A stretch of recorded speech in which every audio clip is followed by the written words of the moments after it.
Well, as this video is going to go through question 5 of sample paper A. So 5A tells us an image of a claw machine is shown on the right and elevation of the claw is also shown below. It wants to write the measurements of A, B and C in the space provided below. So A, we're looking at an angle here first of all, so we need a protractor. So we just want to measure this angle here. And just to make sure I'm able to actually read the angle, what I'll do is I'll extend this line out here and this line out here. So the angle I'm looking at, get my center there, going all the way around past 90 degrees. So I'm going 100, 110, 120. So it's going to be 120 degrees for A. For B, it's an actual measurement. And B is a total of 35. I'm going to put that in millimeters. And then C, this width here is 30.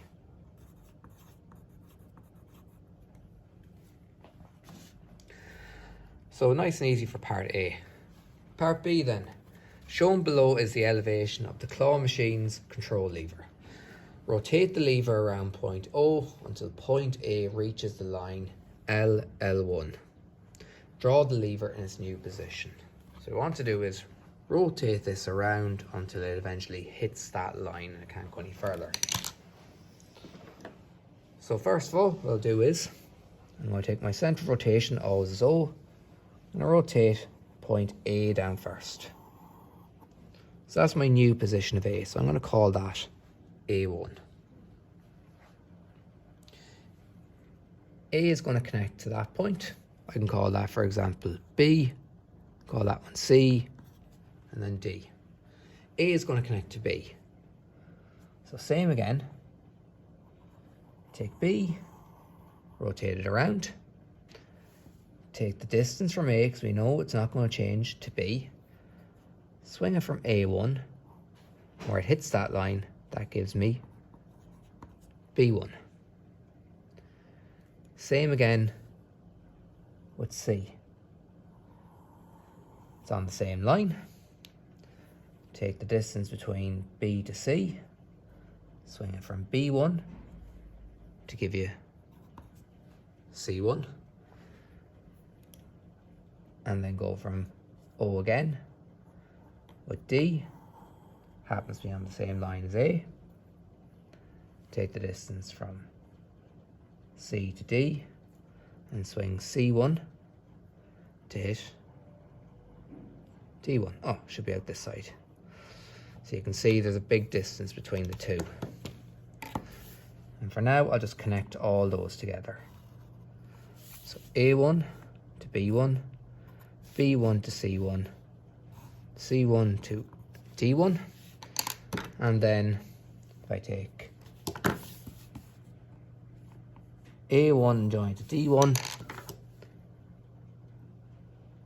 take the half distance there, I can get my semicircle, which is going to be connecting the two together. Like that.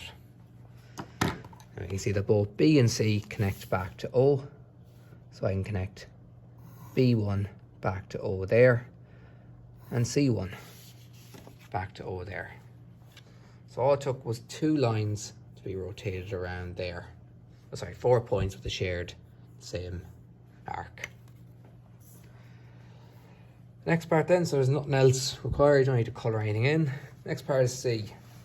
The image on the right excuse me, shows the claw of the machine holding a ball prize. Shown below is the elevation of the claw and the ball prize. Complete the elevation below by drawing the ball prize being held by the claw, so the ball is in contact with points P and Q. So basically want to physically move that and put it in there. Show all constructions clearly. So the first thing to note is the center of that ball is going to line up with the center here as well. It's going to be running right down symmetrical all the way.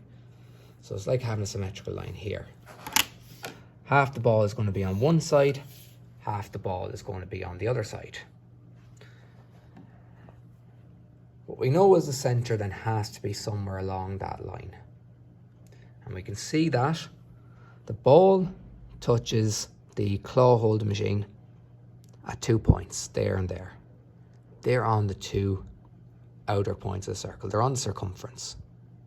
If they're on the circumference there, that means the distance from there to the center is the radius, and the distance from there to the center is going to be the radius. We know the radius of the ball. It's that distance there. What we can do is, from either P or Q, swing that to hit our line. And just to show, if I do it from both, you can see they cross over each other. We already know our center is somewhere along there. We have our radius and we have 2 points. That's all the information we needed. All we have to do then is stretch our compass out to P or Q, and automatically that means we can then draw the ball in the correct position there. So we basically move that ball from there to there. So you can see clearly the radius is the exact same. Once again, no colour required for that there. So that completes question 5.